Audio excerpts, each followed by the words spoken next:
आदरणीय दिदीबहिनी तथा दाजुभाइहरू, निर्धारित समयभन्दा 1.5 वर्ष अगावै ताजा जनादेशका निम्ति जनता समक्ष जानुपर्ने अवस्था सिर्जना होला भन्ने अनुमान हामी कसैलाई पनि थिएन। 2074 साल मङ्सिरमा सम्पन्न आम निर्वाचनको जनादेश राजनीतिक स्थायित्वको पक्षमा थियो, तर जनादेश र जनभावना विपरीत राष्ट्रिय राजनीतिलाई अन्त्यहीन एवं अर्थहीन विवादमा अल्झाएर गतिरोध सिर्जना गरिएपछि, संसदलाई अर्थहीन तुल्याइएपछि र जननिर्वाचित सरकारलाई असहयोग, विरोध र घेराबन्दीमा पुर्याइएपछि मेरा सामु सार्वभौम जनता समक्ष जानुको विकल्प रहेन। त्यसैले जनता समक्ष प्रस्तुत हुने निष्कर्ष अनुरूप हिजो 2077 साल पुष 5 गते प्रतिनिधि सभाको विघटन गरेर आगामी 78 साल वैशाखमा नयाँ निर्वाचन गर्ने निर्णय गरिएको बेहोरा म निवेदन गर्न चाहन्छु।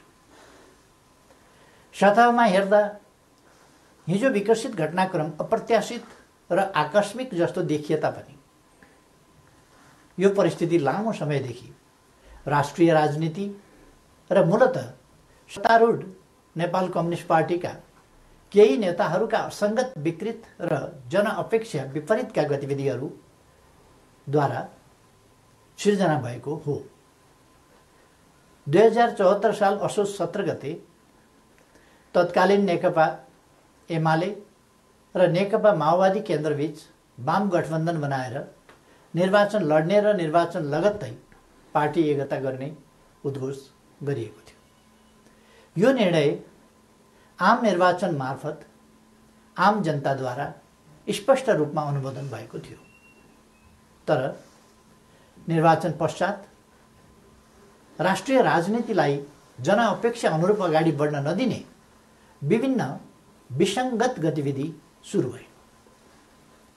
सुरुमा सरकार गठनमा विलम्ब गराउने र जनादेश विपरीत अन्त्यहीन बार्गेनिङ र दबावमा राष्ट्रिय राजनीतिलाई अल्झाउने त्यति बेलाका गतिविधिहरू तपाईहरूको सम्झनामा ताजै छन् भन्ने ठान्दछु। बाधाहरू पन्छाउँदै सरकार गठन भयो र सरकारले जनअपेक्षा अनुरूप काम गर्न पनि सुरु गर्यो।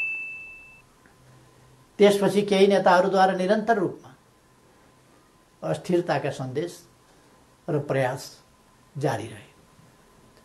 सरकार गठनको 1 वर्ष नपुग्दै कुनै नेताले मुलुक बाहिर गएर अस्थिरताको सन्देश छर्नुभयो भने कुनै नेताले प्रधानमन्त्री मुलुकमा नभएको मौका पारेर देश डुब्न लाग्यो भन्दै बचाउनका लागि माझी गुहार्न थाल्नुभयो।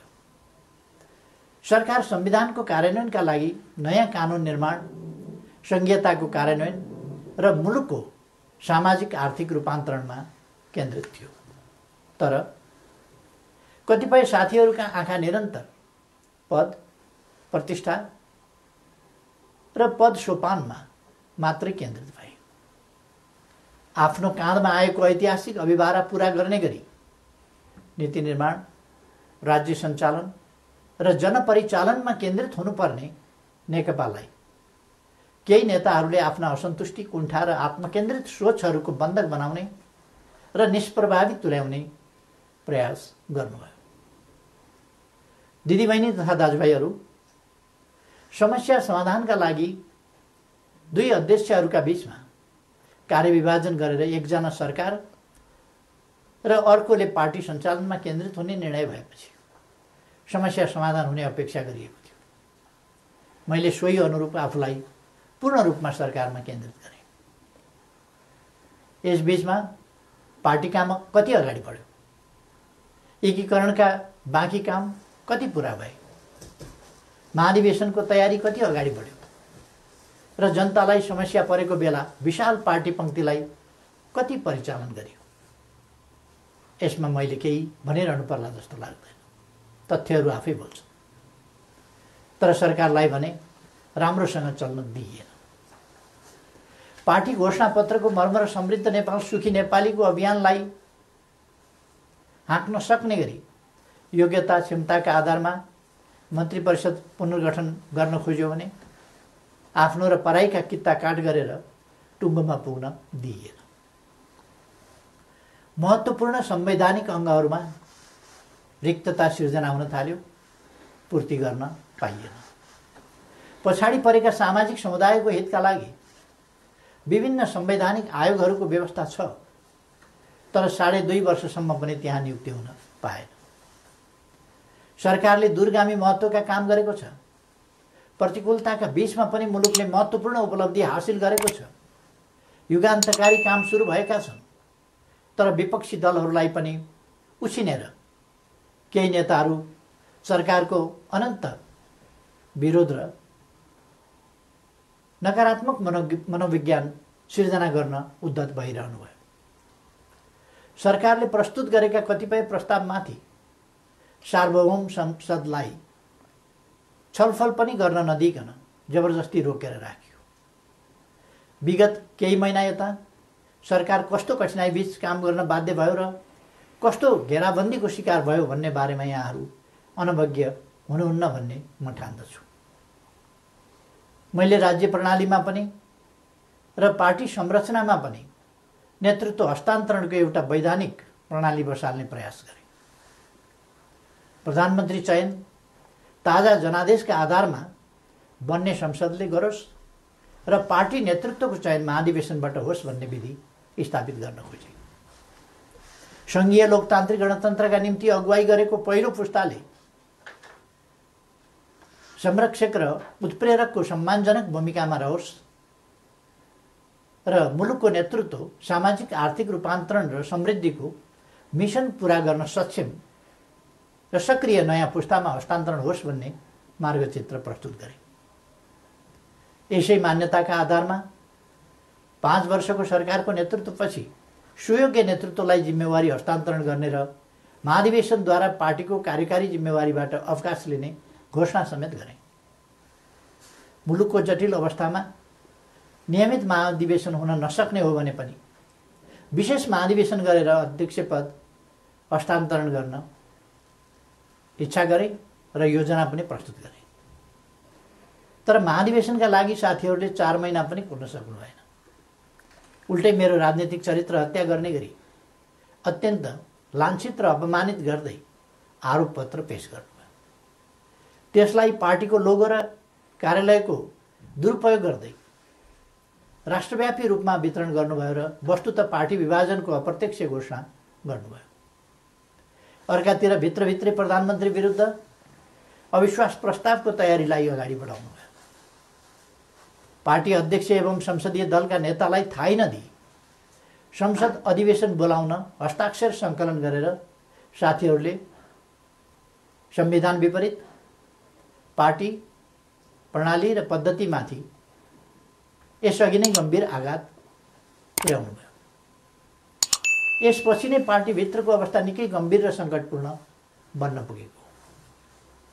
अस्ति पुस 4 गते मात्रै पनि मैले पुष्पकमल दाहालजीको निवासमै गएर उक्त विग्रहकारी आरोप पत्र फिर्ता लिन, पार्टीमा सहज र स्वस्थ वातावरण सिर्जना गर्न र विशेष महाधिवेशन आयोजना गरेर नेतृत्व हस्तान्तरणका लागि पटक पटक आग्रह गरे।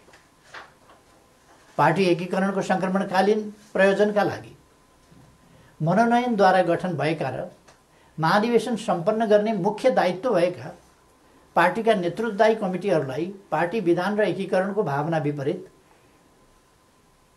पार्टीलाई मतदानको अवस्थातिर नधकेल्न र कर्तव्यको लिकबाट बाहिर नजान बारम्बार आग्रह गरे।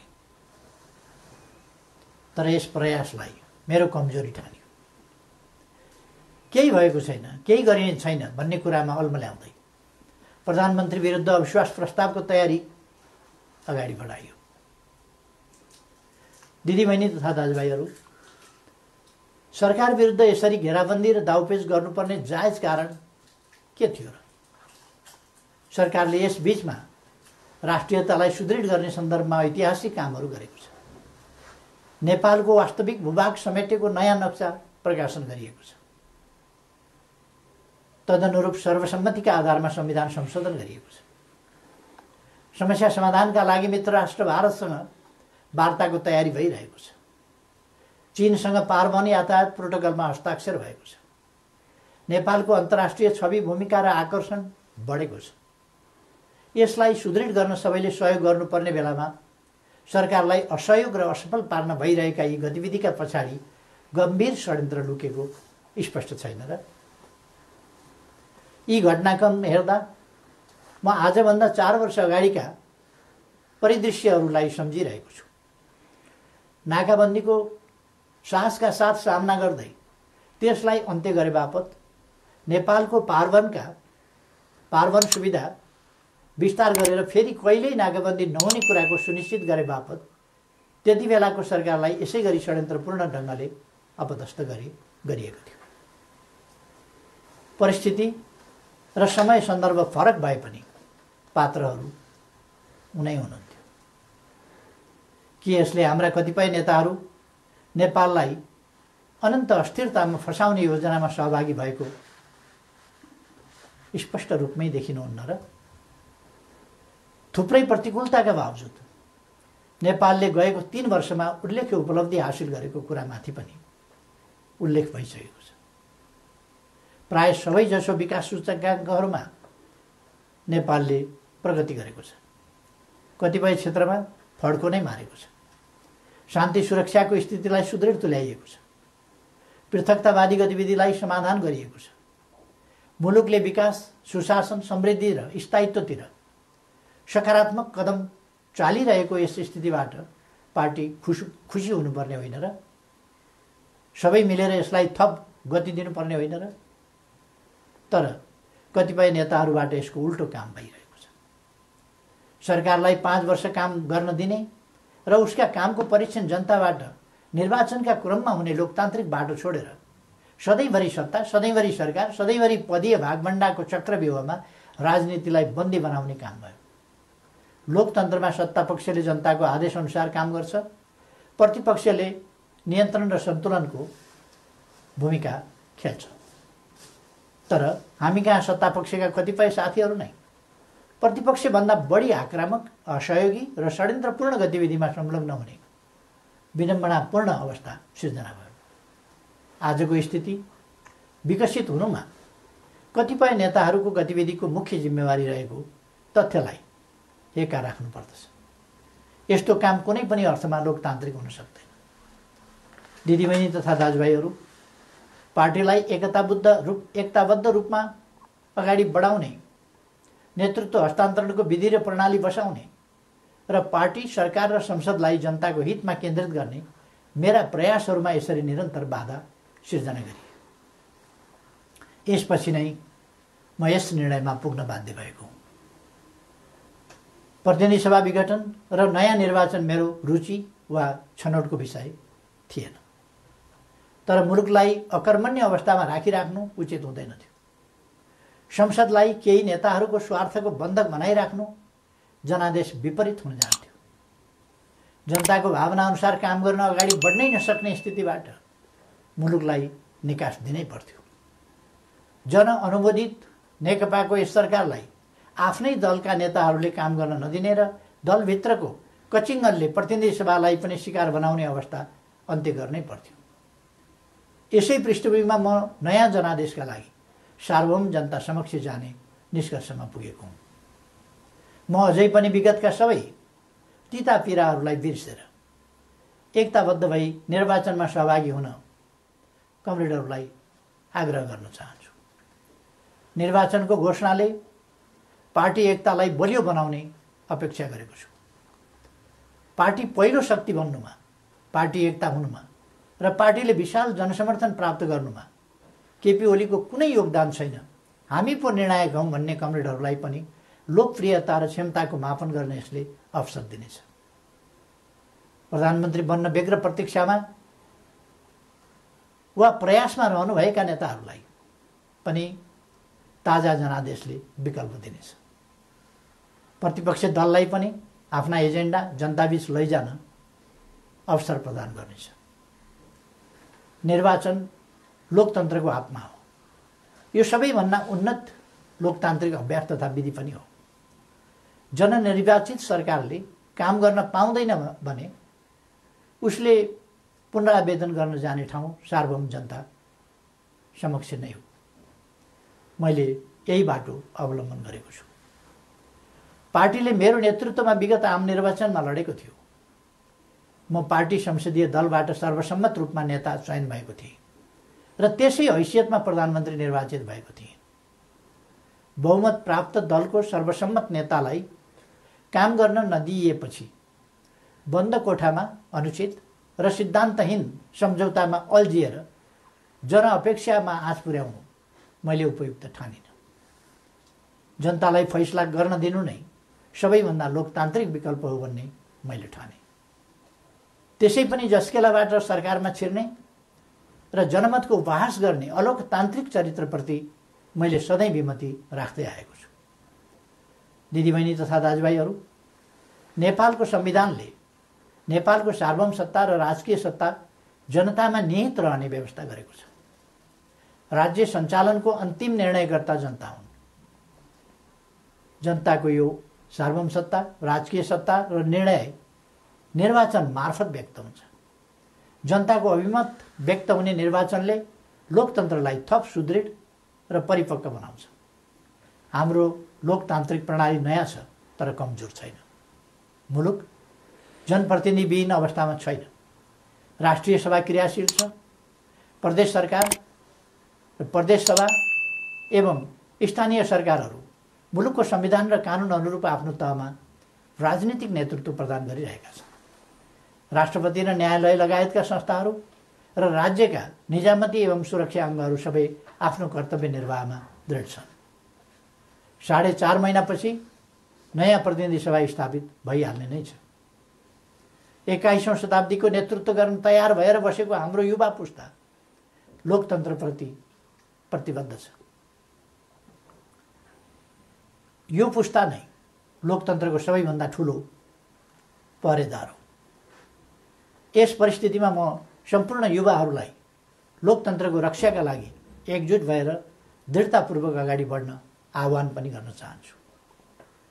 त्यसैले निर्वाचनमा जाँदा संविधान अप्ठ्यारोमा पर्छ, लोकतान्त्रिक गणतन्त्र सङ्कटमा पर्छ र मुलुक अस्थिरतातर्फ धकेलिन्छ भनेर चलाउन खोजिएका प्रचार या फिजाउन खोजिएका आशंका र भ्रमहरू निराधार छन्। राजनीतिक स्थिरताको प्रत्याभूति गर्ने निर्णायक तत्त्व जनताको अभिमत हो। तसर्थ कुनै पनि कुरामा नअल्मलिकन आम निर्वाचनको तयारीमा केन्द्रित हुन म सबैमा हार्दिक आह्वान गर्दछु। धन्यवाद।